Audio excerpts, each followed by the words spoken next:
सिद्धेभ्यः ॐ नमः सिद्धेभ्यः ॐ नमः सिद्धेभ्यः नमो अरिहन्ताणम् नमो सिद्धाणं नमो आयर्याणं नमो वज्रायाणं नमो लोये सव्यसाहूणम् पंच परमेष्ठी भगवान की जय। द्वादशांग जिनवाणी माता की जय। चारित्र चक्रवर्ती 108 श्री शांति सागर जी महामुनिराज की जय। संत शिरोमणि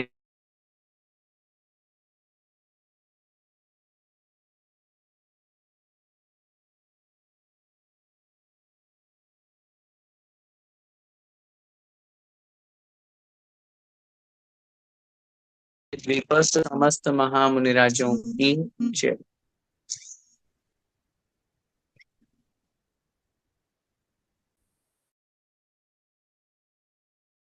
का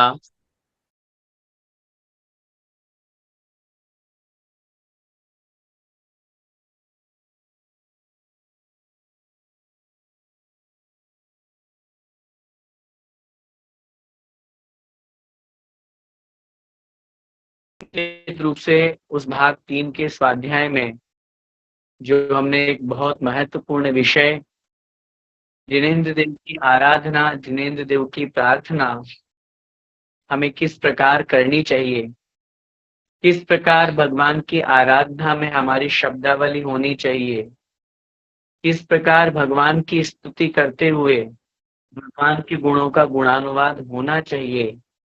आचार्य भगवंत के द्वारा रचित वह ग्रंथ, आचार्य भगवंत के द्वारा रचित वह काव्य, आचार्य भगवंत के द्वारा रचित वह प्रार्थना हमने पिछली कक्षा में पढ़ी।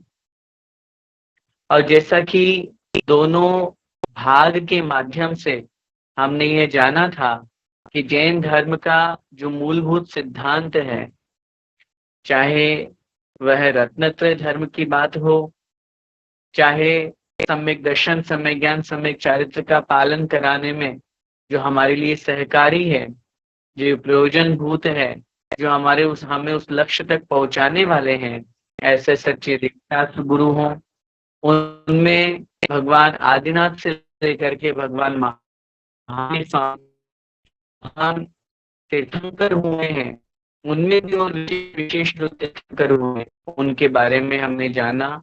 और क्या था, निश्चित रूप से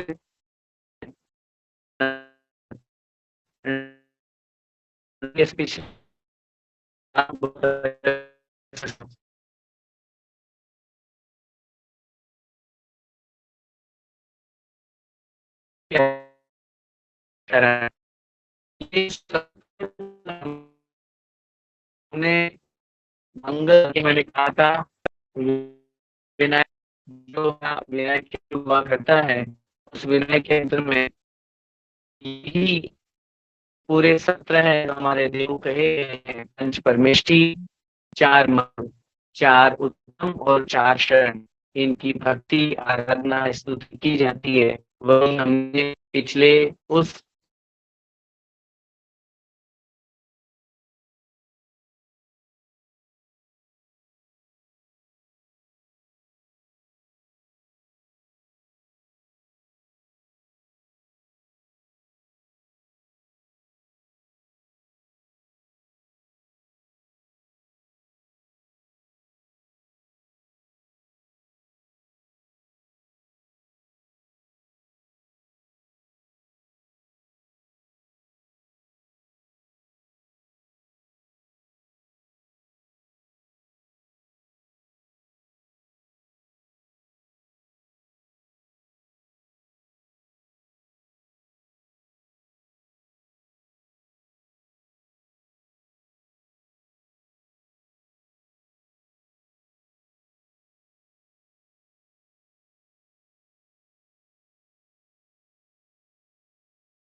इशू हो रहा है, 1 मिनट।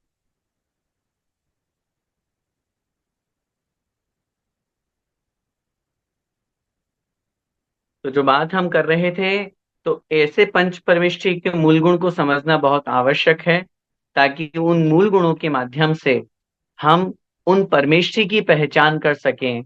मूल गुण किसे कहते हैं, मूल गुण होना क्यों आवश्यक है, आइए इस पाठ के माध्यम से हम जानते हैं। पाठ क्रमांक 2 निकाल लीजिए। पंच परमेष्ठी के मूल गुण, जो आत्मा के पदों और गुणों में सबसे बड़े होते हैं, जिन्हें राजा महाराजा एवं इंद्र भी जिन्हें सिर झुकाते हैं, उन्हें परमेष्ठी कहते हैं। परमेष्ठी की परिभाषा यहाँ पर स्पष्ट रूप से दे रहे हैं, जो आत्मा के पदों और गुणों में सबसे बड़े होते हैं। और ये निश्चित रूप से मान करके चलेगा, जैसा मैंने पहले भी कहा था, चाहे वो अरिहंत हो, सिद्ध हो, आचार्य उपाध्याय साधु, कोई से भी परमेष्ठी हो, पांचों परमेष्ठी अपने आप में सर्वोच्च हैं, अपने आप में सबसे बड़े हैं। ये परिभाषा जो शास्त्रों के अनुसार यहाँ पर कही गई है, जिन्हें राजा महाराजा इंद्र चक्रवर्ती सब अपने सिर जिनके चरणों में झुकाया करते हैं। और आज हम देखते हैं, आचार्य भगवंत एक आचार्य भगवंत के रूप में हमारे सामने रहे, आचार्य परमेष्ठी के रूप में हमारे सामने रहे, साधु परमेष्ठी के रूप में हमारे सामने रहे। देश का राजा महाराजा इंद्र सब उनके चरणों में सिर झुका रहे हैं। चाहे प्रधानमंत्री महोदय हो, चाहे राष्ट्रपति हो, चाहे कोई भी हो, जितने भी मुख्यमंत्री है, राज्यपाल है, सब के सब उनके चरणों में आकर के सिर झुकाते हैं, उनसे आशीर्वाद लेते हैं, उनसे अपना यूं समझिए कि मार्गदर्शन प्राप्त करना चाहते हैं। ये जो गुण आया है, ये जो भाव आया है, ये कहाँ से आया है? ये उनके परमेष्ठी पद की महत्ता से आया। इंसान तो वो भी है, इंसान हम भी हैं, मनुष्य वो भी है, मनुष्य हम भी हैं, लेकिन हम में और उनमें कितना बड़ा अंतर है। उनकी आत्मा ने उस रत्नत्रय को धारण करके साधु पद को अंगीकार किया।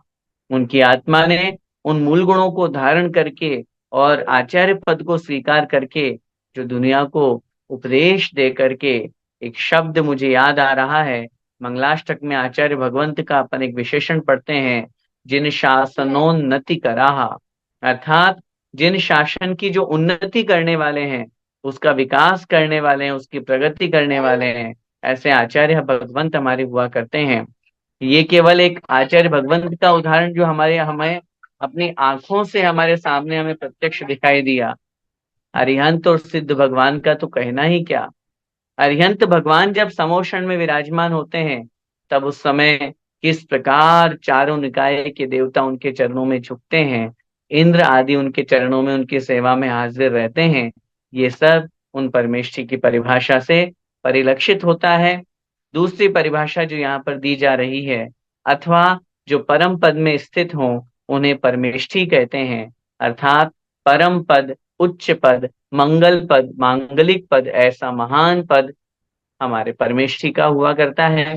परमेष्ठी 5 होते हैं, अरिहंत, सिद्ध, आचार्य, उपाध्याय और साधु। ये 5 परमेष्ठी होते हैं। आइए अब हम यहाँ पांचों परमेष्ठी में सबसे पहले अरिहंत परमेष्ठी के मूल गुणों के बारे में, उन अरिहंत परमेष्ठी के स्वरूप के बारे में यहाँ पर समझते हैं। आइए,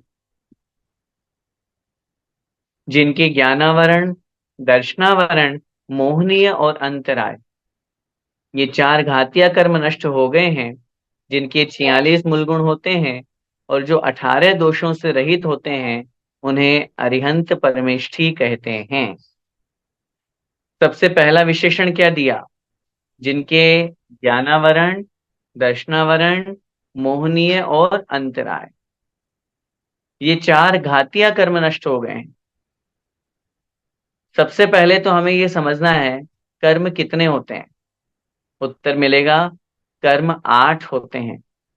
ज्ञानावरण, दर्शनावरण, मोहनीय, वेदनीय, आयु, नाम, गोत्र और अंतराय। इन 8 कर्मों को आचार्यों ने 2 भागों में विभाजित किया। एक घातिया कर्म, एक अघातिया कर्म। अब प्रश्न ये बनेगा, घातिया कर्म किसे कहते हैं? ये तो पता है कि घातिया कर्म चार होते हैं: ज्ञानावरण, दर्शनावरण, मोहनीय और अंतराय।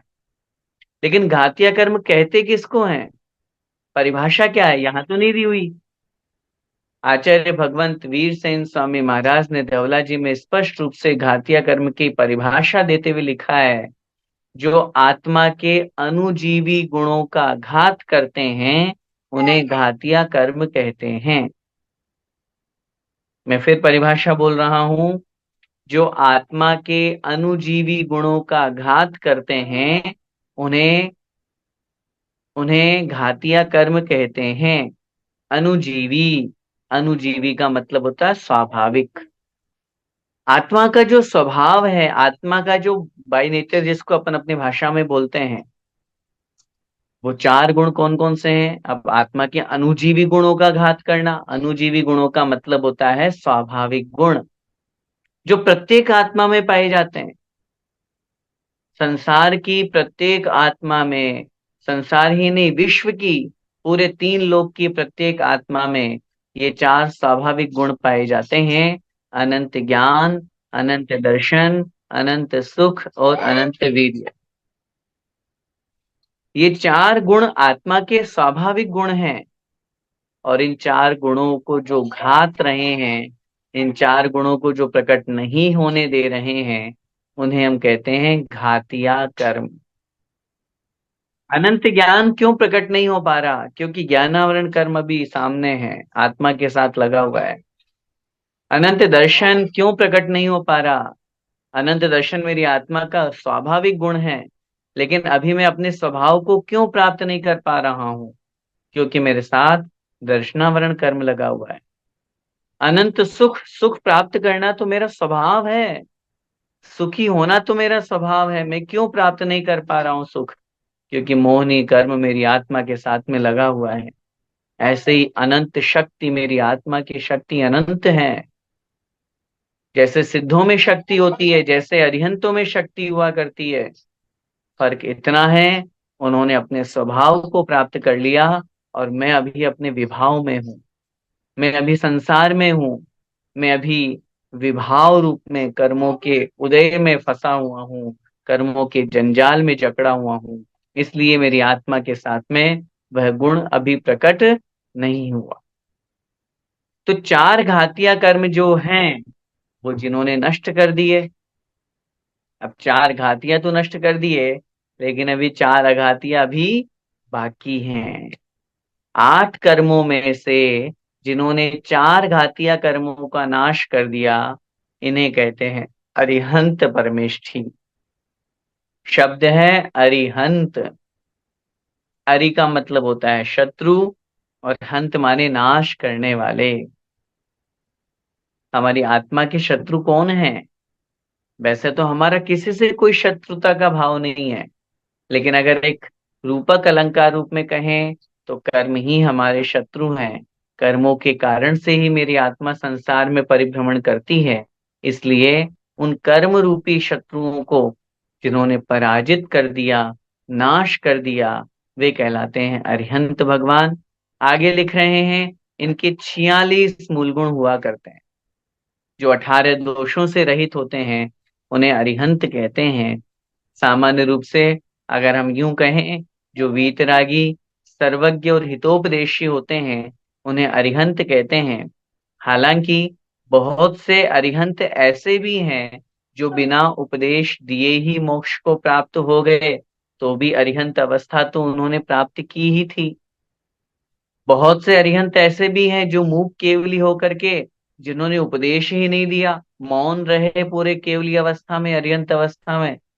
तो कोई अगर ये भी बात कहे कि हित का उपदेश तो दिया ही नहीं उन्होंने, तो कोई बात नहीं। अगर वीतरागता है, सर्वज्ञता है, तो हितोपदेशी गुण अपने आप प्रकट हो जाता है। क्योंकि मात्र वचनों से उपदेश नहीं होता है, अपनी क्रिया से भी उपदेश होता है। अपने आप के रहने से भी उपदेश होता है, अपने आपके उठने बैठने से भी उपदेश होता है। उदाहरण के रूप में हम यूं समझ सकते हैं, जैसे आचार्य भगवंत हमारे सामने रहे। आचार्य श्री जरूरी नहीं है कि जब बोले तभी उनका उपदेश हो। वो जब सामने विराजमान होते थे, कैसे उठना, कैसे बैठना, कैसे चलना, कैसे हंसना, कैसे आहार लेना, ये भी तो उपदेश हमें प्राप्त हो रहा है, हुआ था, हो रहा था, आज भी हो रहा है। तो इसलिए मात्र वचन रूप में उपदेश दें तभी उपदेश नहीं होता। आज भले ही उन्होंने मोक्ष परम पद को प्राप्त कर लिया, लेकिन फिर भी उनके माध्यम से हम अपनी आत्मा का कल्याण कर रहे हैं। तो इसलिए ये तीन गुण उनमें होना विशेष रूप से कहे गए हैं। आइए अब हम उन 46 मूल गुणों को यहाँ पर देखते हैं। उन 46 मूल गुणों के साथ जो यहाँ कहे गए 18 प्रकार के जो दोषों से रहित होते हैं। क्षुत् पिपासा जरातंक जन्मांतक भयस्मया न राग द्वेष मोहाश्च यस्याप्तः स प्रकीर्त्यते। आचार्य भगवंत समंत भद्र स्वामी महाराज ने रत्नगंडक शाउकाचार में, जहां आप्त का स्वरूप आप्तेनो छिन्न दोषेण सर्वज्ञेन आगमेशिना भवितव्यम नियोगेन नान्यथा याप्तता भवेत। अर्थात ये तीन गुण जिनमें विद्यमान है वही आप्त है, वही सच्चा देव है, अन्यथा वह सच्चा देव कहलाने की योग्य नहीं है। तब उन्होंने कहा जो 18 प्रकार के दोषों से रहित है, जिन्हें भूख प्यास पसीना, किसी प्रकार का कोई रोग, कोई जन्म मरण वृद्धावस्था, ये कुछ नहीं होता है, किसी प्रकार की कोई बीमारी आदि व्याधि नहीं सताती है, वो हमारे अरिहंत भगवान हुआ करते हैं। 18 दोषों का बहुत बड़ा महत्व है।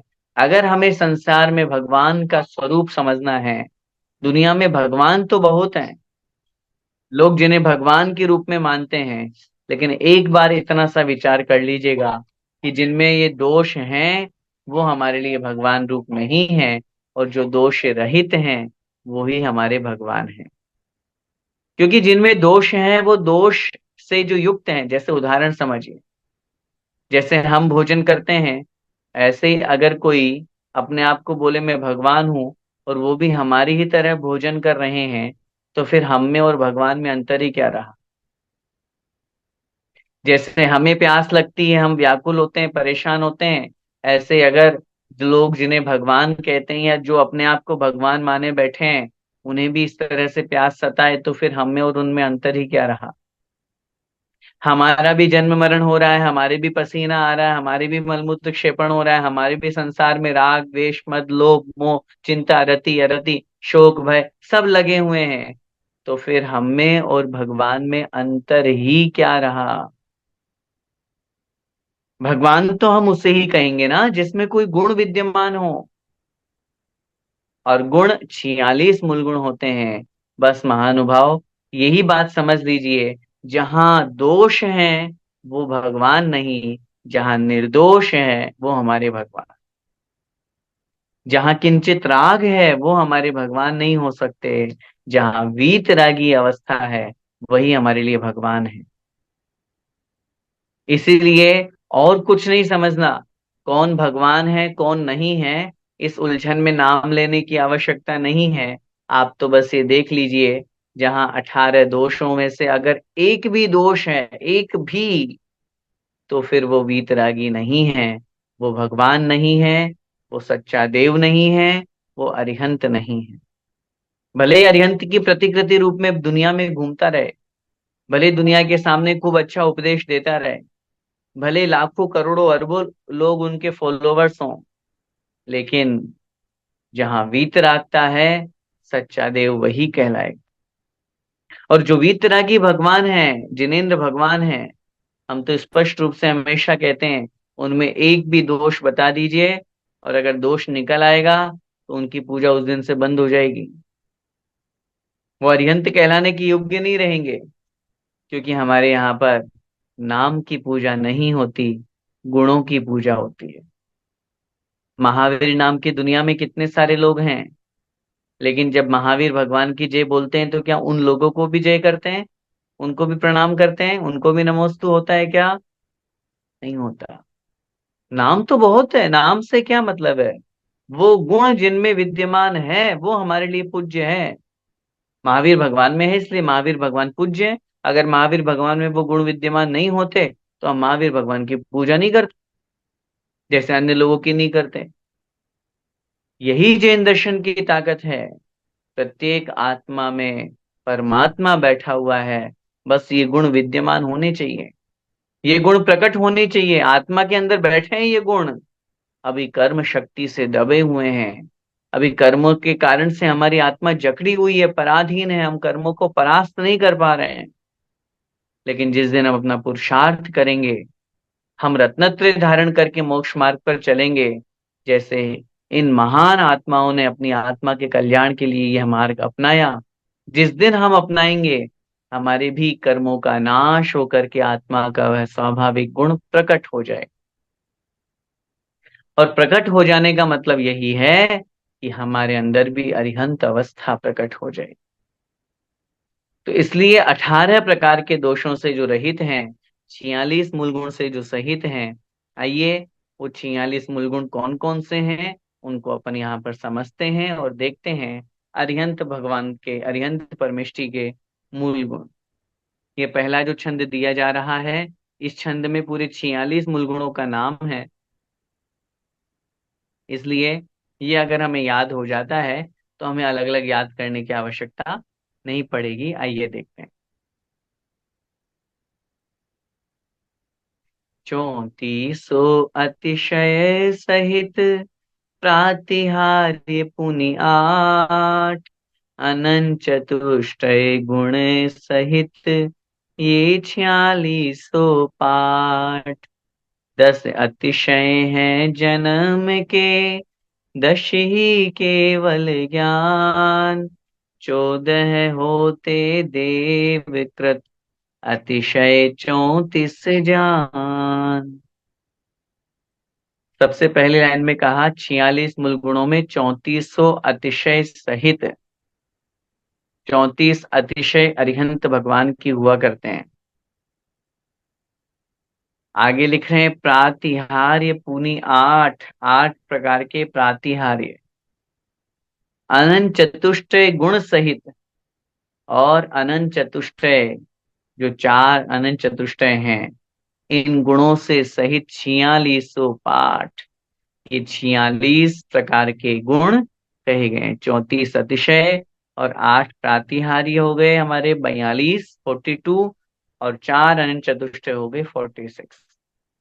अब उन 34 अतिशय को डिटेल कर रहे हैं। 10 अतिशय है जन्म के, उन 34 में से 10 जन्म के अतिशय, 10 ही केवल ज्ञान, 10 अतिशय केवल ज्ञान के, 14 होते देवकृत, और देवकृत माने देवों के द्वारा जो किए जाते हैं, ऐसे 14 अतिशय हुआ करते हैं।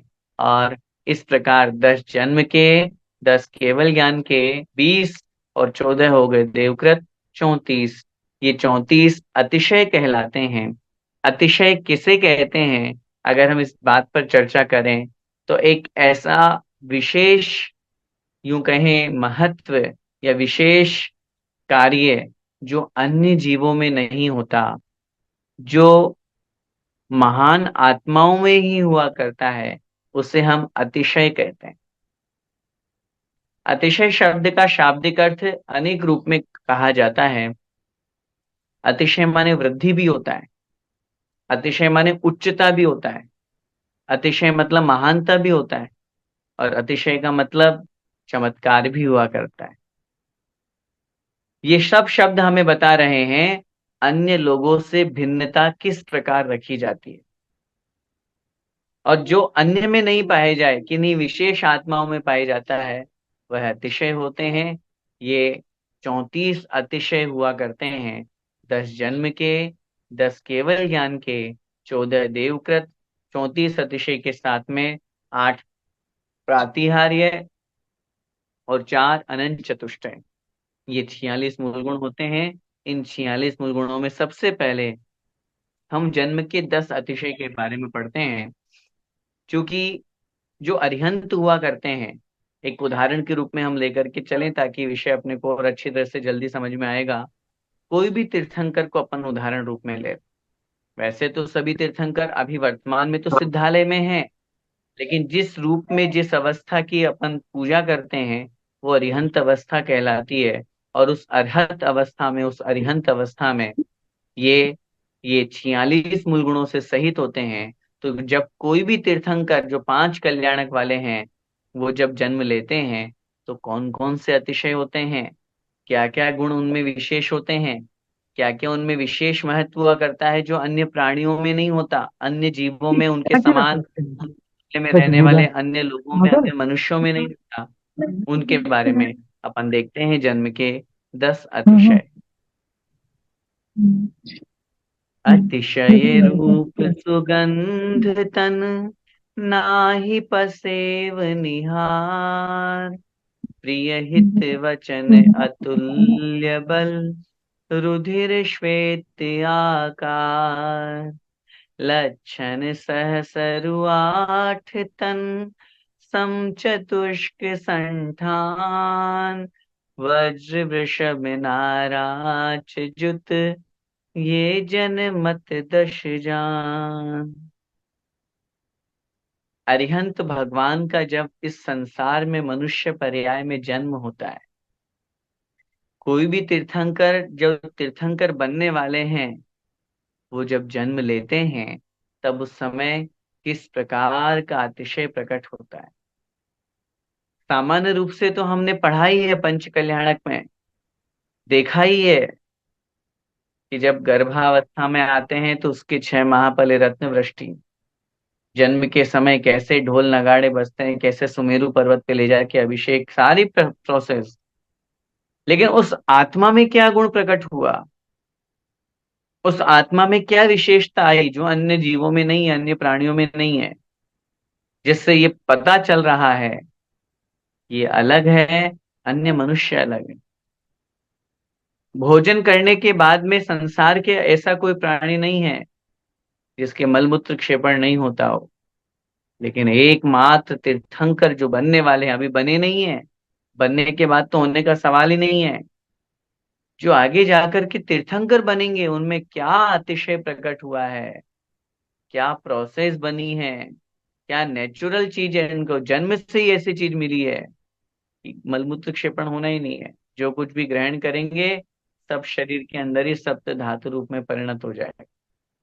इस प्रकार की बहुत सी ऐसी विशेषताएं हैं जो उन्हें अन्य मनुष्यों से भिन्न प्रकट करती है, जो उनको अलग दिखाती है, नहीं ये अलग है।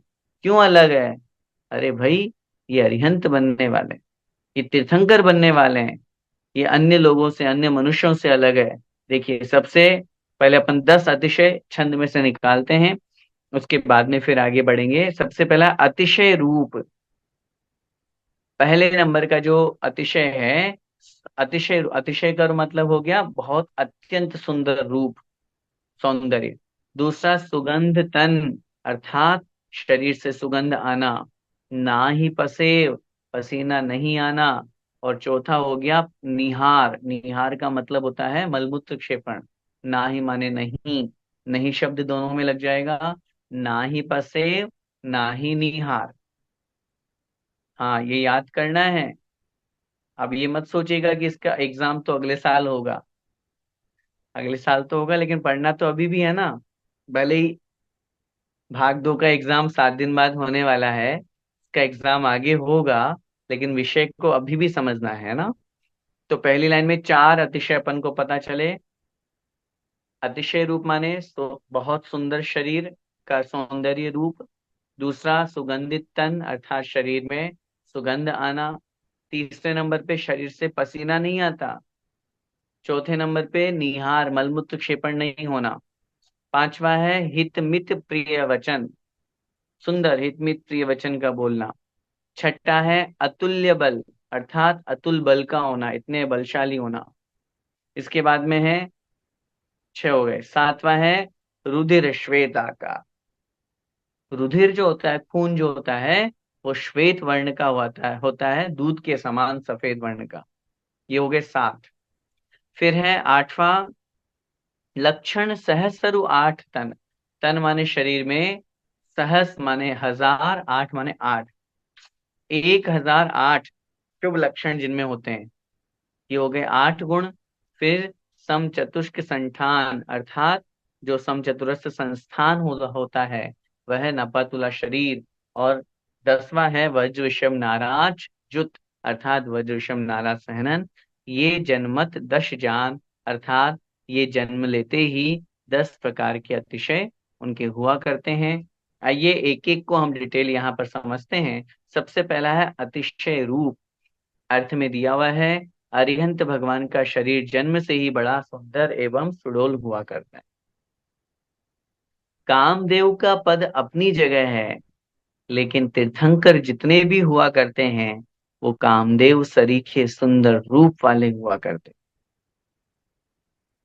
इतना सुंदर सौंदर्य रूप उनका हुआ करता है कि दुनिया में उनके समान उस समय जो उपस्थित जितने भी लोग होते हैं उनके समान और किसी का इतना सुंदर रूप नहीं होता।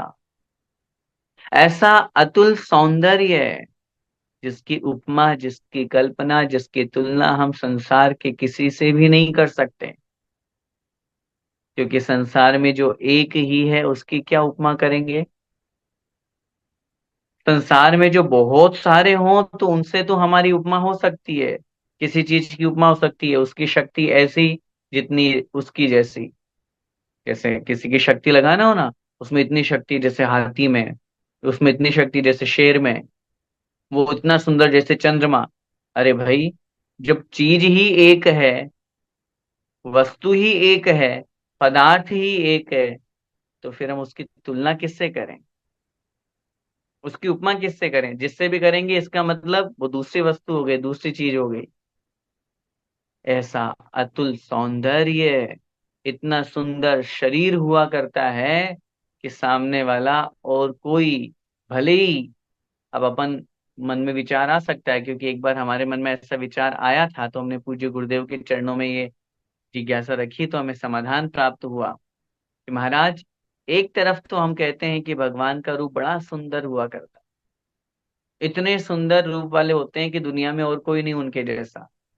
और दूसरी तरफ जब 2400 भगवान के हम वर्ण पढ़ते हैं, शरीर के रंग पढ़ते हैं, दो नीले दो लाल जिन, दो गोरे भगवान, दो तीर्थंकर जी हरे, 16 स्वर्ण समान।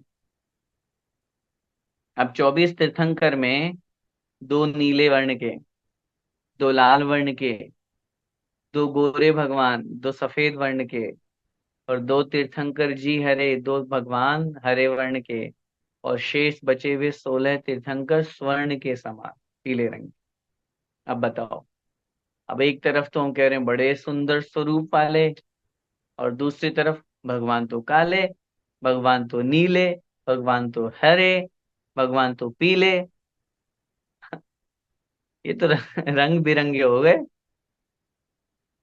एक भगवान में बहुत सारे वर्ण नहीं है, तो उनका तो एक ही वर्ण, पीले वालों का पीला ही है, नीला नहीं है, नीले वालों का नीला ही है, हरा नहीं है। लेकिन नीले रंग के मनुष्य पीले रंग के मनुष्य कैसे लगेंगे। उत्तर मिलेगा, ये शरीर का वर्ण है। आप तो ये इमेजिन कर लीजिए, अगर आपको ये डाउट हो रहा है जो पूज्य गुरुदेव ने हमको कहा, जब मंदिर जी में भगवान की प्रतिमा काले वर्ण की विराजमान होती है, आपको अच्छी लगती है या ऐसे दुखने में ऐसे पता नहीं कैसी, बोलो। अच्छी लगती है ना। बहुत सुंदर रूप, क्या मुस्कुराहट भगवान की जिन प्रतिमा। अच्छा, कुंडलपुर के बड़े बाबा की प्रतिमा है, ब्राउन कलर की है, ब्राउनिश है, अच्छी लगती है कि, अरे भगवान ब्राउन कलर के कैसे लगेंगे।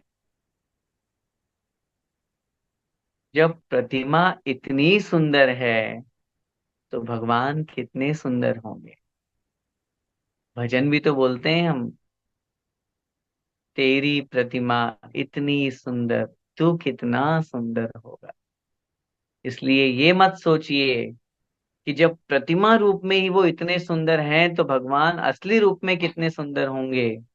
इसलिए ये शंका लाने की आवश्यकता ही नहीं है कि वो अलग अलग वर्ण के होने के बाद कैसे लगते होंगे। अरे जन्म से ही अतिशय सुंदर रूपवान हैं। दूसरा गुण बता रहे हैं, उनमें उनके शरीर में बड़ी अच्छी सुगंध आती है। हम और आपको तो डीओ, परफ्यूम, इत्र और न जाने क्या क्या सामग्री लगानी पड़ती है अपने आप को सुगंधित बनाए रखने के लिए, और उसके बावजूद भी हम सुगंधित नहीं हो पाते हैं। उसके बावजूद भी हमारे शरीर में और मैल और पसीना और गंदगी आती है। तीर्थंकर भगवान बनने वाले, अरिहंत भगवान जो बनने वाले हैं, उनके जन्म से ये अतिशय होता है, शरीर में किसी प्रकार की कोई दुर्गंध ही नहीं। अपन लोग तो अगर 2 दिन स्नान नहीं करें, एक दिन स्नान नहीं करें, तो कैसे बदबू आने लगती है। इसलिए ये भगवान की विशेषता है सुगंध शरीर। अब फिर प्रश्न वापस उपस्थित हो सकता है, ऐसा भी कोई शरीर होता है क्या कि शरीर से ही सुगंध आ रही हो। अच्छा चलिए हम आपसे पूछते हैं, गुलाब का फूल वनस्पति का एक शरीर है कि नहीं है। जितने भी अच्छे अच्छे फूल हैं, मोगरा के हैं, गुलाब के हैं, जिनसे हमें सुगंध आती है या जिनकी सुगंध से हम आकर्षित होते हैं, तो वो भी तो वनस्पति का एक जीव का शरीर रूप ही है। जब उसमें सुगंध आ सकती है, वो तो एक इंद्रिय है, तो ये तो पंचेंद्रिय है, अरियंत बनने वाले हैं, तीर्थंकर बनने वाले हैं, इनमें तो अतिशय प्रकट होगा ही होगा। इसलिए सुगंधित शरीर का होना। तीसरी विशेषता, ना ही पसेब, उनके शरीर में पसीना नहीं आता। देखो कितनी बड़ी विशेषता है। पसीना निकलना गंदगी का प्रतीक है, क्योंकि पसीना शरीर के अंदर से निकलता है, पसीना गंदगी तो है। और भगवान जन्म से ही गंदगी से बहुत दूर रहते हैं। शरीर के अंदर ऐसा कोई अपशिष्ट पदार्थ ही नहीं है। पसीना माने अवशिष्ट, शेष बचा हुआ। अब जब कुछ बचेगा ही नहीं तो क्या निकलेगा। और इसीलिए चौथे नंबर पे दिया, ना ही पसे निहार। निहार माने मलमूत्र क्षेपण नहीं होता, मलमूत्र भी नहीं होता है भगवान का।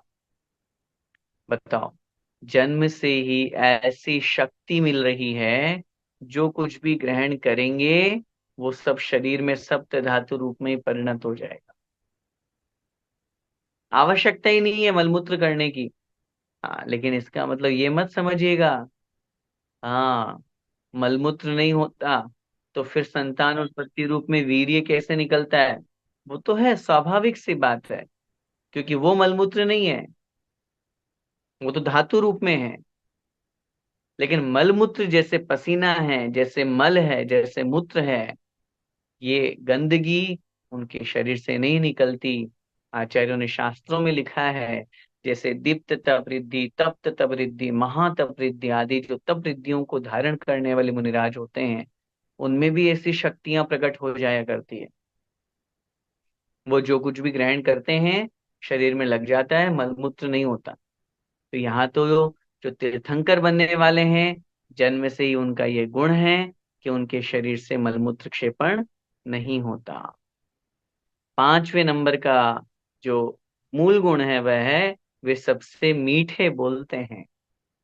बताओ, भगवान की भक्ति पूजा हम करते हैं, और मैं तो हमेशा ये सोचता हूँ कि भगवान के गुणों से अपन को अपने गुणों में वर्धन करना है, उन गुणों को बढ़ाना है। भगवान हमेशा सबसे मीठा बोलते हैं, हित मित और प्रिय वचन।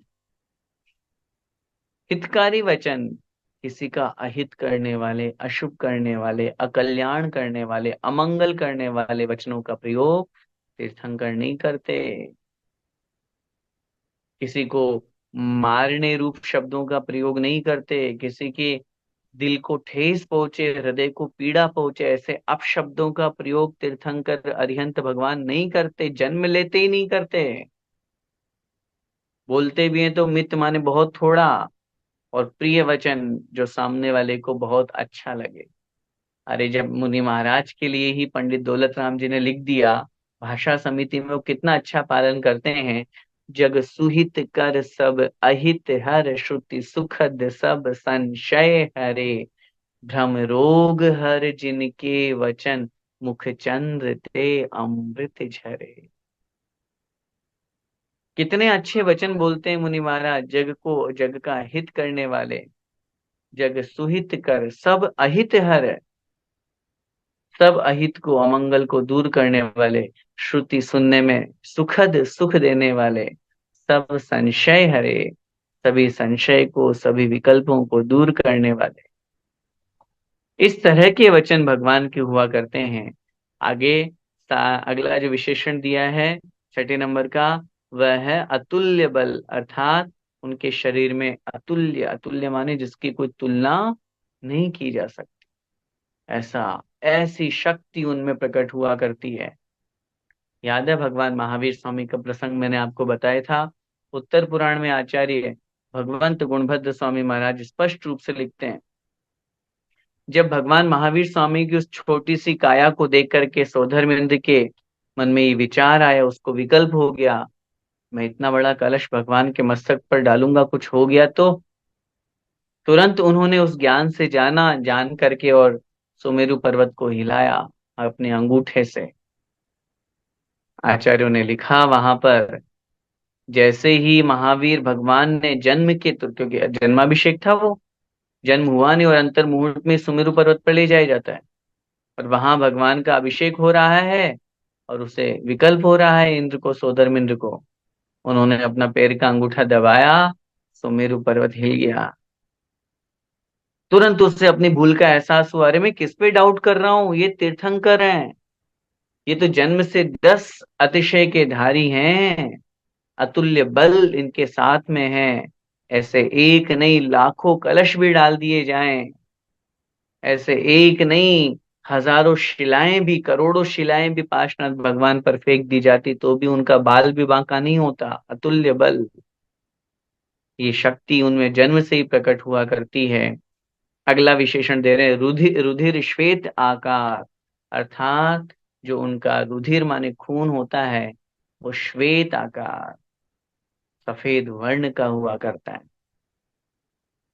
सफेद रंग का हुआ करता है। ये कितना बड़ा वात्सल्य और दया करुणा का एक द्योतक है, एक निमित्त है।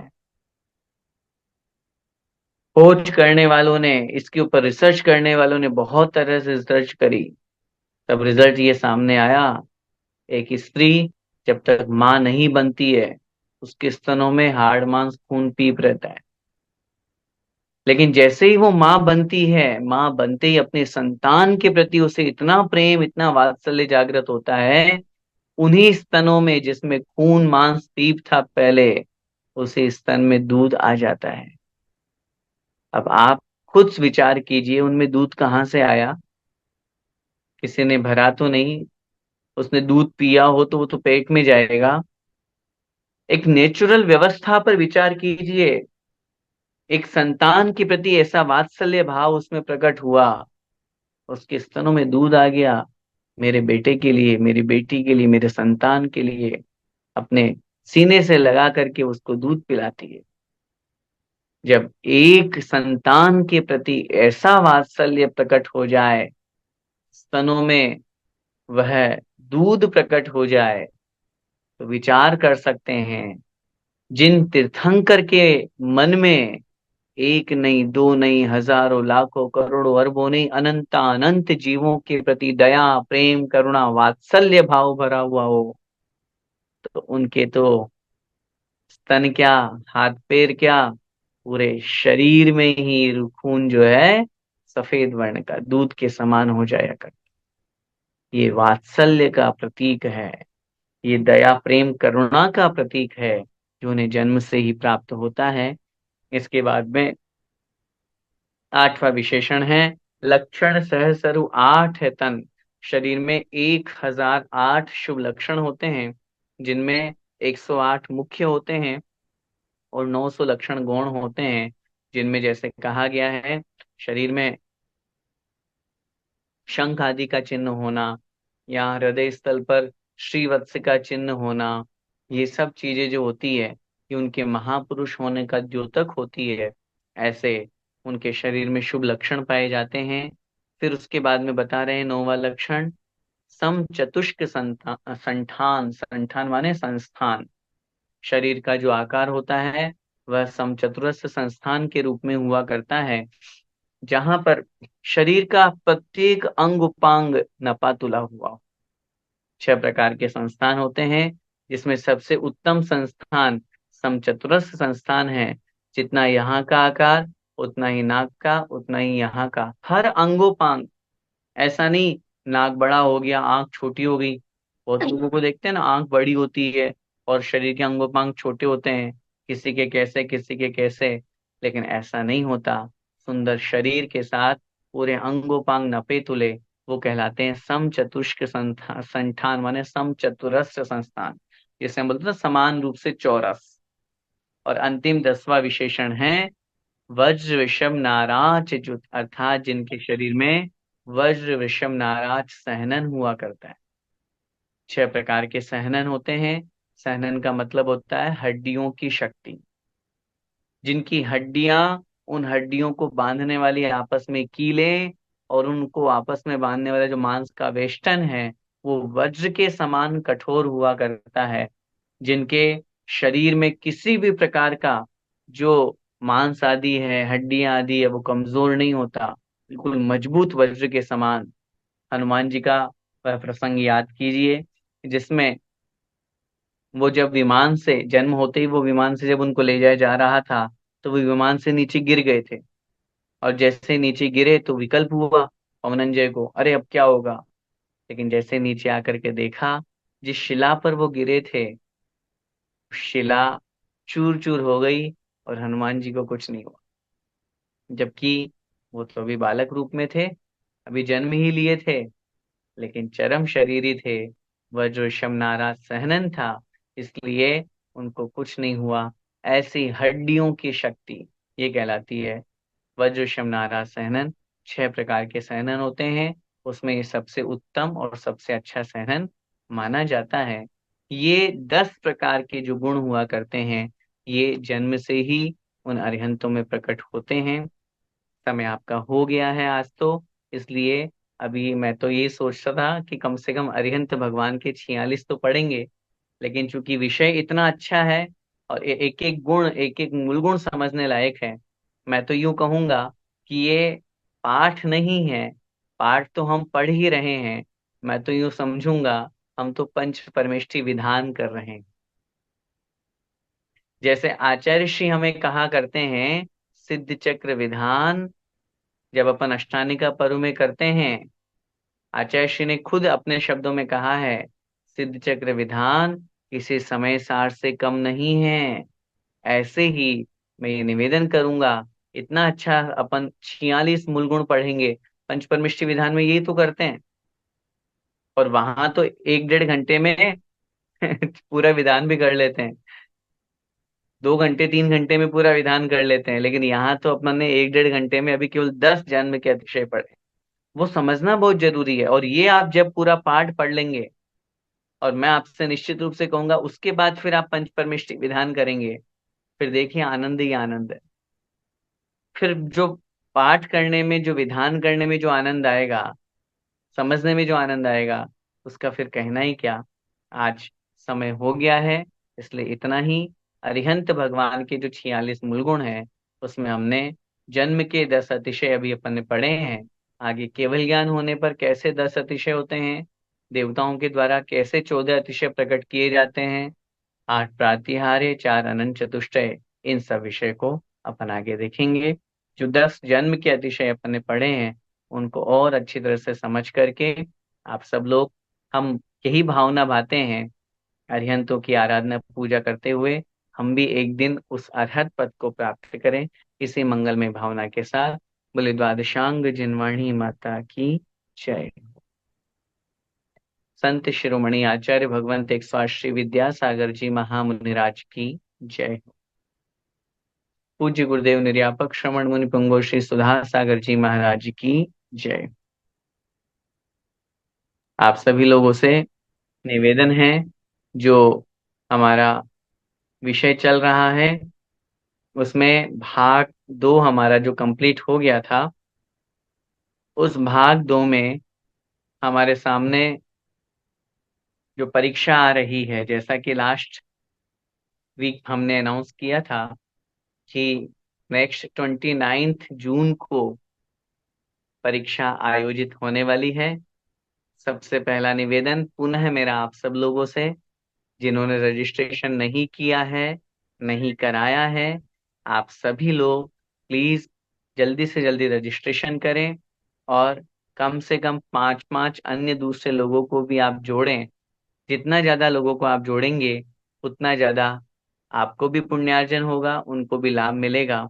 और साथ में ही मैंने जैसा कहा था कि नेक्स्ट क्लास में हम बताएंगे कि डेट तो फाइनल हो ही गई थी, टाइमिंग तो 29 जून सैटरडे को दुबई के अकॉर्डिंग जो यूएई का टाइमिंग है, दुबई में दोपहर 2 बजे से आप लोगों की यह ऑनलाइन परीक्षा आयोजित होगी। और जैसा वीडियोस के माध्यम से भी आपको श्रवण संस्कृति जैसी पाठशाला पूरी टीम आपको समझा रही है कि आप लोगों को किसी प्रकार की कोई चीटिंग नहीं करनी है, ओपन बुक एग्जाम नहीं है, या आपको याद करके पढ़ करके समझ करके और अच्छी तरह से आप लोग उस एग्जाम को आपको देना है। तो आप सब लोगों से मेरा निवेदन है कि आप जितना जल्दी हो सके, जितना अच्छे से कर सकें, उतना आप रजिस्ट्रेशन करके और इस तैयारी में जुट जाइए। और जो क्विज हमारी चल रही है उसका भी मैं अनाउंस कर देता हूँ। 9th क्विज जो हमारी इस बार की रही है, सबसे अच्छी बात यह है कि ऑल ओवर भारत के बहुत से राज्यों से, बहुत से स्टेट से लोग जुड़ रहे हैं। और ये हमारा बहुत अच्छा मौका है कि हम भी अपने स्वाध्याय को आगे बढ़ाने के लिए अन्य लोगों को भी जोड़ रहे हैं। 9th नंबर की क्विज में 10 क्वेश्चंस थे और मैं उन्हीं क्वेश्चंस को यहाँ पे पढ़ते हुए उनका राइट आंसर आप लोगों के बीच में रखूंगा। और फिर उसके बाद में जिन्होंने 10 और 9 मार्क्स जिन्होंने हासिल किए हैं, मैं उनका भी अनाउंस यहाँ पे करूंगा। पहला प्रश्न हमारा था, दिगंबर मुनिराज कितने प्रकार के होते हैं? ऑप्शन ए 2, ऑप्शन बी 3 और option C 5। Right answer is option C 5। मैंने क्लास में बताया था, पुलाक वकुश कुशील निर्ग्रंथ स्नातका निर्ग्रंथा। हम्म। विकास भैया ने बताया इस बार जो पार्टिसिपेट्स रहे हैं वो कम से कम 40 सिटीज से रहे हैं, 40 शहरों से इस बार लोगों ने यहाँ पे एनरोल इस क्विज में किया है। बहुत बहुत बधाई, बहुत बहुत धन्यवाद इस क्विज को ग्लोबल करने के लिए। और मैं फिर निवेदन करूंगा आप सब लोगों से, जितने लोग सुन रहे हैं, जितने लोगों तक ये क्विज पहुंच रही है, आप अपने पास जितने भी ग्रुप हैं ज्यादा से ज्यादा शेयर करें। हमारा शेयर करने में कुछ नहीं जाता, फालतू के दूसरे मैसेजेस आते हैं उनको कितना शेयर करते हैं, कितना स्टेटस पे लगाते हैं। और अगर हम ये लगाएंगे और किसी ने पढ़ करके अगर ओपन करके 2-4 प्रश्न पढ़ भी लिए, तो कम से कम वो अपना 1 मिनट पढ़ने में तो दे रहा है, अपना 1 मिनट स्वाध्याय में तो दे रहा है, फालतू की चीजों के पढ़ने से तो बच रहा है। और अगर उसने पूरा पढ़ा तो कितना टाइम लगेगा, उतना समय उसने शुभोपयोग में निकाला। और अगर पूरा पढ़ के क्वेश्चंस का आंसर अगर वो देगा तो कितना समय उसने अपने शुभोपयोग में लगाने का, उसका पूरा पुण्य आपको लगेगा भाई, क्योंकि आपने फॉरवर्ड किया है। तो इसलिए वो जरूर करें।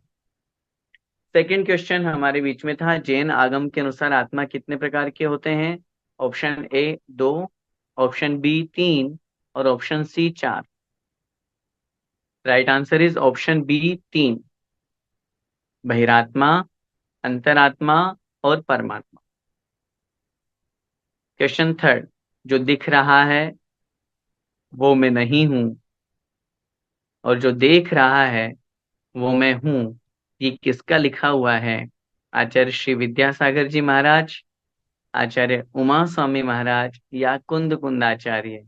Right answer is Acharya Vidyasagar ji महाराज। भरत क्षेत्र में कौन सी दो नदियां बहती है? सिंधु और गंगा, रक्ता और रक्तोदा, सीतोदा और हरित? राइट आंसर इज सिंधु और गंगा। सुमेरु पर्वत के आसपास क्या है? भद्रशाल वन, हरिकांता और रोहित नदी या विजयाट पर्वत? Right answer is Bhadrashal one. जब अपन पंचमेरु की पूजन करते हैं, भद्रशाल वन भू पर छाजे, तो जो सुमेरु पर्वत है उसके चारों तरफ भद्रशाल वन। दुष्मा काल कितने वर्षों का होता है? ऑप्शन ए 45,000 वर्ष, ऑप्शन बी 21,000 वर्ष, ऑप्शन सी 35,000 वर्ष। Right answer is option B 21,000 वर्ष। सेवेंथ क्वेश्चन, दुष्मा दुष्मा काल में मनुष्य की औसत आयु कितने वर्ष की रहेगी? 15 से 30 वर्ष, 40 से 50 वर्ष, या 15 से 20 वर्ष। Option C right answer is 15 से 20 वर्ष की आयु छठे काल में आने वाली है। लोए सव्य कौन सा दीपक है? अंत्य दीपक, आदि दीपक, या इनमें से कोई नहीं? राइट आंसर इज अंत्य दीपक। अंत्य दीपक का मतलब होता है अंत में हमने लिख दिया, अंत में हमने लिख दिया है, इसका प्रकाश आगे के सभी तक अपन को लगाना है। अर्थात लोए सब माने लोक के सभी, यह शब्द यह विशेषण सभी में जुड़ जाएगा। लोक के सभी अरियंतों को नमस्कार हो, लोक के सभी सिद्धों को नमस्कार हो आदि। नेक्स्ट, उत्तम भोग भूमि के मनुष्य की उत्कृष्ट आयु कितनी होती है? उत्तम भोग भूमि के मनुष्य की उत्कृष्ट आयु कितनी होती है? ऑप्शन ए 1 पल्य, ऑप्शन बी 3 पल्य, और ऑप्शन सी 2 पल्य। Right answer is option B 3 पल्य। लास्ट क्वेश्चन, शांतिनाथ भगवान तीर्थंकर होने के साथ कौन से चक्रवर्ती थे? ऑप्शन ए चौथे, ऑप्शन बी पांचवे, और ऑप्शन सी छठवें। राइट आंसर इज पांचवे। हम आरती करते हैं। पंचम चक्री भये तुम स्वामी, तो पंचम चक्री माने पांचवे चक्रवर्ती। तो लीजिए, अब इस नाइन्थ क्विज में जिन्होंने, हाँ, टॉप विनर्स ऑफ क्विज 9, तो मैं यहाँ से नाम अनाउंस कर रहा हूँ। बहुत सारे नाम हमारे पास में आए हैं, बधाई के पात्र हैं। सबसे पहले मैं आप सब लोगों को बहुत बहुत बहुत बहुत बधाई देना चाहता हूँ। अस्मिता पाटिल आबू धाबी, जोरदार तालियों से स्वागत करते रहिए इनका। मीनू जिजैन दोहा, शोभा जिजैन आसाम, अनीता जिजैन टोडा रायसिंह टोंक, के बाद में, सॉरी, हाँ सही है भैया। सरोज जी, हाँ सही है, सही है। हाँ ठीक है। अनीता जिजैन टोडा रायसिंह टोंक राजस्थान, रेखा जी जैन आगरा, सरोज जी पाटनी मुंबई, रंजू जी पाटनी आसाम, अंतिमा जी जैन किशनगढ़, चंद्रगुप्त पाटिल दुबई। इन लोगों ने इस क्विज में टॉप किया है। उन्हीं के साथ में शुभांगी देमापुरे जयसिंहपुर, राजेंद्र जी जैन दारा सिंह, अनुराधा जी जैन इम्फाल, हीरा देवी जी जैन दुबई, दीपिका जी शाह मुंबई, पल्लवी जी जैन दुबई, विशाल गोधा दुबई, डॉक्टर राकेंद्र चंद्र जैन दुबई। इन सब लोगों ने इस नाइन्थ क्विज में टॉप किया है। एक बार जोरदार तालियों से इनका स्वागत मैं करता हूँ। और डेफिनेटली इन लोगों ने बहुत मेहनत की, क्योंकि इस बार के क्वेश्चंस, एक आध दो क्वेश्चन थोड़े से जानबूझ करके टफ दिए थे, ताकि हमें पता चले कि किस प्रकार की तैयारी हो रही है। और सब लोगों ने बहुत अच्छी मेहनत की। विनर्स को मैं श्रवण संस्कृति जीसीसी परिवार की तरफ से बहुत बहुत शुभकामनाएं प्रेषित करना चाहता हूँ। साथ में ये भी कहना चाहता हूँ कि आगे की क्विज के लिए भी आप अपनी तैयारियां बहुत अच्छे से रखें, क्योंकि क्वेश्चंस कहीं से भी कैसे भी रूप में आ सकते हैं। और फिर जो हम लोगों का प्लान होगा, उस अकॉर्डिंग इस क्विज के भी जो इनाम है वो आप लोगों को घोषित किए जाएंगे, अनाउंस किए जाएंगे। अभी फिलहाल पुनः मैं कहना चाहूंगा, जो हमारी 29 अर्थात नेक्स्ट वीक, नेक्स्ट सैटरडे को दोपहर 2 बजे दुबई टाइम से जो हमारी एग्जाम होना है, उसके लिए आप सभी लोग प्लीज रजिस्टर्ड हों, और साथ में अन्य लोगों को भी कराएं। स्वाध्याय का एक बहुत अच्छा मौका है। जो लोग अभी भी एग्जाम को लेकर के सीरियस नहीं हैं, उनसे मेरा निवेदन है, प्लीज 7 डेज बचे हैं, आप लोग बहुत सीरियस होकर के पढ़ाई लिखाई शुरू कर दें, अच्छी तरह से पढ़ना शुरू करें। चीटिंग किसी को भी नहीं करना, पूछ करके किसी को भी नहीं भरना है। इस बात का आप पूरा ध्यान रखें। जो भी टॉप विनर्स रहेंगे, जैसा कि last time gold coin, silver coin, ये सब दिए जा रहे हैं, इस बार भी दिए जाएंगे। और जो कोई भी उसमें स्पॉन्सर करना चाहे वो अपना स्पॉन्सर कर सकते हैं। साथ में श्रवण संस्कृति जीसीसी एक ग्रुप बना हुआ है अपना, उसमें जो कोई भी, जैसा कि मैंने पहले भी कहा था और अभी फिर कह रहा हूँ, इस ज्ञान का प्रचार प्रसार करने के लिए अगर हमें अपनी चंचला लक्ष्मी का सदुपयोग करना है तो श्रमण संस्कृति जीसीसी से अच्छा और कोई नहीं हो सकता। आज आप खुद सोचिए, वीकली क्लास अपने 2 साल से चल रही है, उसमें बहुत अच्छी तरह से अपन स्वाध्याय कर रहे हैं। घर बैठे अपने को स्वाध्याय मिल रहा है, माँ जिनवाणी सुनने को मिल रही है, आगम का सही उपदेश अपन को प्राप्त हो रहा है। जो एक यूं कहिए कि मार्का जिसको अपन बोलते हैं, पूज्य आचार्य भगवंत का आशीर्वाद, पूज्य गुरुदेव सुधा सागर महाराज जी का आशीर्वाद, प्रेरणा, जिसे हम आर्ष मार्ग बोलते हैं, कि आगम के अनुसार सही वस्तु तत्व क्या है। क्योंकि लाग लपेट में, पक्ष व्यामों में बहुत से लोग, बहुत से विद्वान, बहुत से पंडित बहुत तरह की बातें कह जाते हैं, लेकिन इतने वर्षों से आप सबने सुना, और हमारा अपना स्वयं का नेचर कि हमें अगर कोई विषय नहीं आता तो हम उसके लिए मना कर देते हैं। लेकिन अगर कुछ भी बात हमें बोलना है तो हम आगम के अनुसार, आगम के प्रमाण के अनुसार बोलते हैं। ये सब चीजें अपन को मिल रही है, ये सब इस श्रवण संस्कृति जीसीसी परिवार के माध्यम से।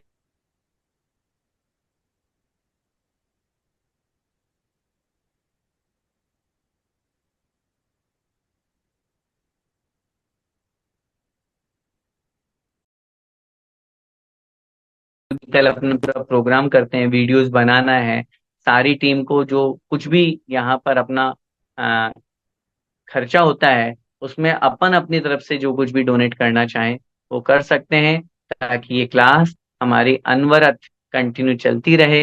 हमारे अर्थ दान से ज्ञान दान लोगों को मिलेगा, इससे बड़ा दान और कुछ भी नहीं है। बस आज के लिए इतना ही। आप सभी को बहुत बहुत धन्यवाद, और पुनः एग्जाम के लिए ऑल द वेरी बेस्ट। और बहुत अच्छे से एग्जाम देना है, नो चीटिंग। और बहुत अच्छे से, मैं तो यही चाहूंगा कि जितने भी लोग एग्जाम दें सबके 100 में से 100 आए, ताकि फिर हम टाइमली उनको डिसीजन ले पाए कि जिसने सबसे पहले अटेम्प्ट किया, हम उसको सबसे ज्यादा या उसको फर्स्ट प्राइज देंगे फिर। तो जितने ज्यादा, मैं तो कहता हूँ जितने ज्यादा नहीं, 2-4 को नहीं आना, 100 में से 100, जितने लोग एग्जाम दें सबके 100 में से 100 आने चाहिए। ऐसे में शुभ भावना आप लोगों के लिए प्रकट करता हूँ। बोले द्वादशांग जिनवाणी माता की जय।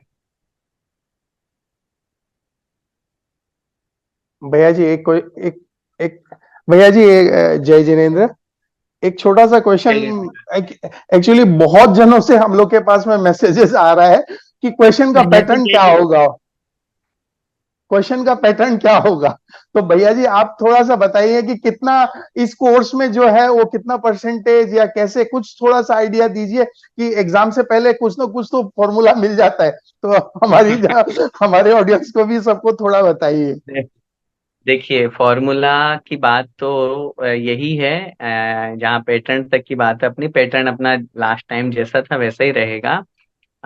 ऑप्शनल क्वेश्चंस अपने जो रहते हैं, एक क्वेश्चन के 4 ऑप्शन अपने रहते हैं। हो सकता है कि किसी क्वेश्चन में 3 भी रह जाएं या 2 भी रह जाएं, हाँ या नहीं का या सही गलत का भी कभी कभी वाक्य पूछ लिया जाता है। बाकी रहेगा ऑप्शनल ही, क्योंकि अपन ऑनलाइन एग्जाम ले रहे हैं, इसमें लिखने का कुछ भी नहीं रहेगा, आपको भी टिक मार्क करने वाला रहेगा। और 100 मार्क्स का आप लोगों का एग्जाम रहेगा, 100 क्वेश्चंस रहेंगे। और यूं मान लीजिए कि हर लेसन में से क्वेश्चन आएगा।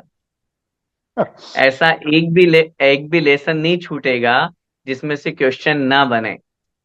कुछ तो बन चुके हैं, कुछ बन रहे हैं, और कुछ बन जाएंगे। और तो कितना इसलिए कितना आपको हर परसेंटेज, कितना कितना परसेंटेज भैया जी, कैसे बहुत सारे आपके 47 वीडियोस है इस पर्टिकुलर बुक के, तो 47 हाँ जी। वीडियोस और 47 शंका समाधान, तो मतलब 94 वीडियोस है।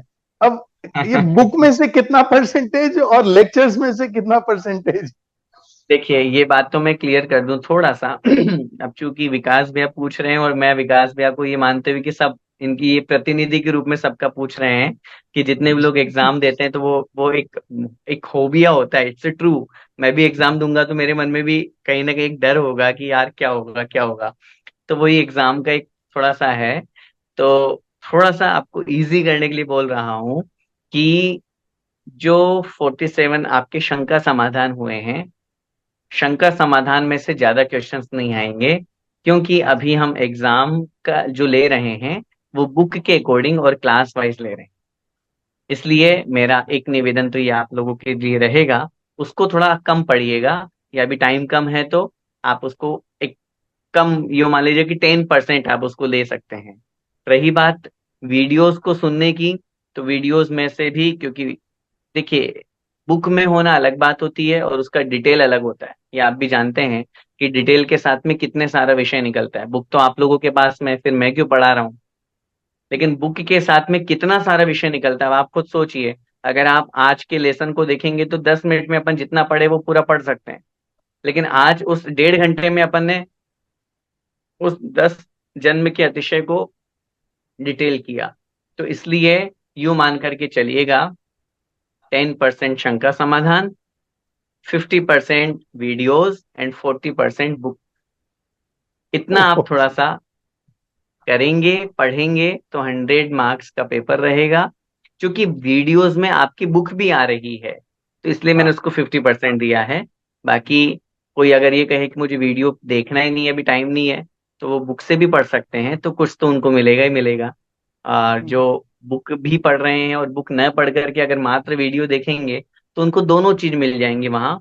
40+50 आकर के 90 तक वहाँ, और 10% यूं मान लीजिए शंका समाधान वाले। तो इसलिए वीडियोस बहुत इंपॉर्टेंट है, वो देखना। वो भी मैं कहूँगा जितना जैसा टाइम मिले, जैसा आप लोगों को समय मिले, वो जरूर देखिए।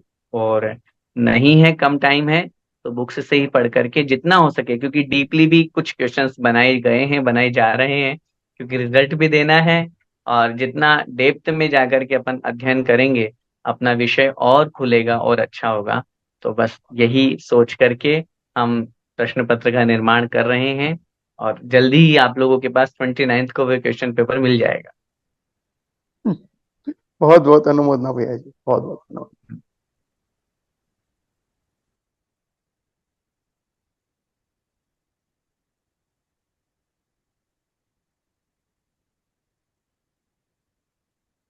आइए जिनवाणी स्तुति करते हैं।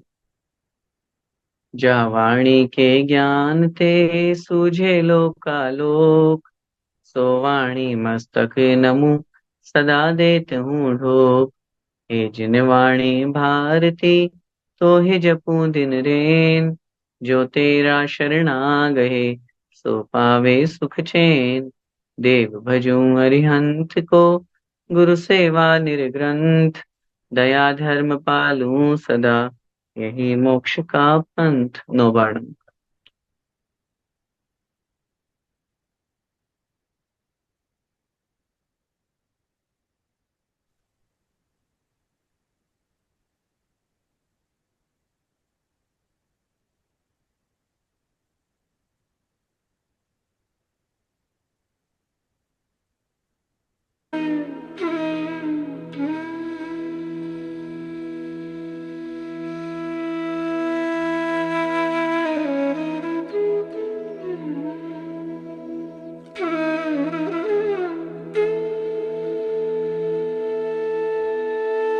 द्वादशांग में जिनवाणी माता की जय। जय जय शिरोमणि आचार्य भगवंत 108 श्री विद्यासागर जी महामुनिराज की जय। जय परम जय जय देव व्यापक श्रमण मुनि पुंगव श्री सुधा सागर जी महाराज की जय। जय बढ़ाई जय तीर्थ जय समस्त महामुनिराजों की जय। जय जय जय। अशोक भाई जी, जय आपने हैंड भैया राइज जी। किया है, कुछ कहना चाहते हैं? हाँ, बहुत बहुत बहुत बधाई। आज आपके लिए पुत्र रत्न की प्राप्ति हुई। थैंक पुत्री यू, रत्न थैंक यू, की बहुत बहुत मेनी बधाई मेनी हो हैप्पी रिटर्न्स ऑफ द तरफ डे। से। थैंक यू सभी को बहुत बहुत धन्यवाद। बहुत बहुत आज एक साल हो गया मुझे आज रानी है। का प्रथम जन्म दिवस है। अरे बहुत वाह। एक बहुत वर्ष पूरा बधाई हो। इन सभी, बहुत बहुत शुभकामनाएं। Thank you. अब देखो बर्थडे पार्टी छोड़ के हमारे का क्लास लिया जा रहा है, क्या बात है। बड़ा सब बहुत बहुत धन्यवाद। पूरे श्रवण संस्कृति DCC परिवार को बहुत बहुत धन्यवाद। अशोक भाई जी, विकास भाई जी, सभी लोगों को बहुत बहुत धन्यवाद। Thank you so much. आप लोगों की ब्लेसिंग्स, आप लोगों का आशीर्वाद, आप लोगों की शुभकामनाएं बिटिया को बहुत आगे बढ़ाएगी। हम यही भावना बातें हैं। Thank you. जय जय जय जय जय जय जय जय जिनेंद्र। जय जय।